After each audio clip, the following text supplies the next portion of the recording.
Texans outscored 100-30 in their last 3 games. Rams 43-0, including the playoffs under Sean McVay when leading at halftime.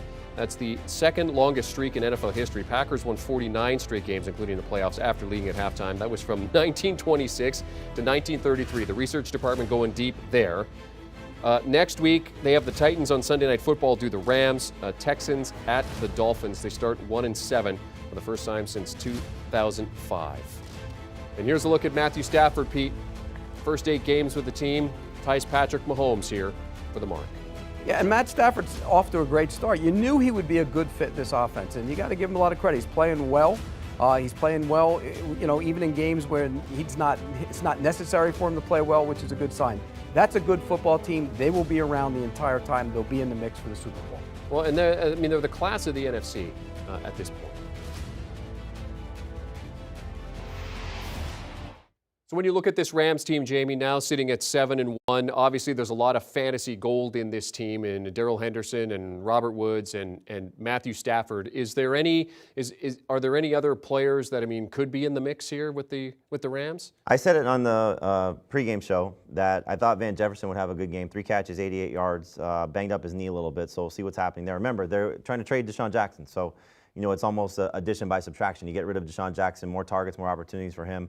I was a little disappointed with Tyler Higbee. I thought that he'd have a chance for a big game.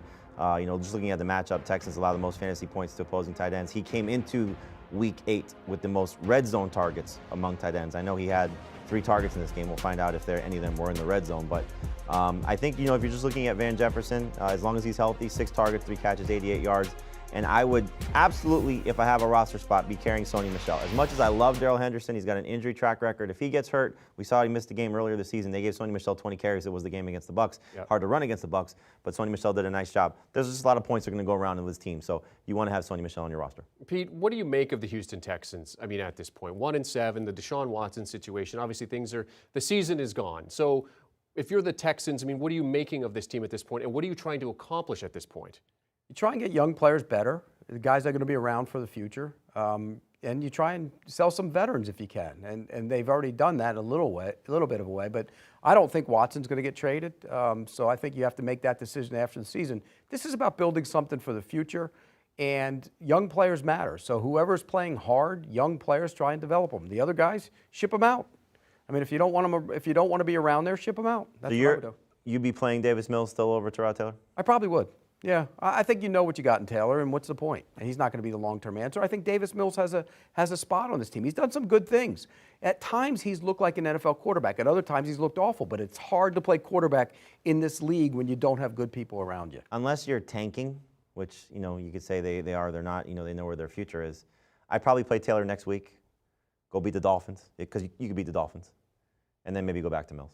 Give Taylor another shot. Let him play. Yeah. You feel bad for the guy because everywhere he goes, he gets taken out from an injury or something. Right.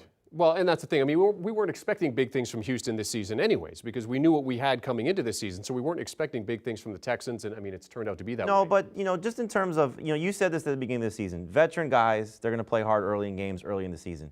And what we saw from the team with Tyrod Taylor, 1.5 games, 5 touchdowns. Prior to today, 5.5 games for Davis Mills. 5 touchdowns. Right. So they were playing okay from an offensive standpoint. Now, part of that was the Week 1 game against Jacksonville, but still, they looked a little bit better than they have been under Davis Mills.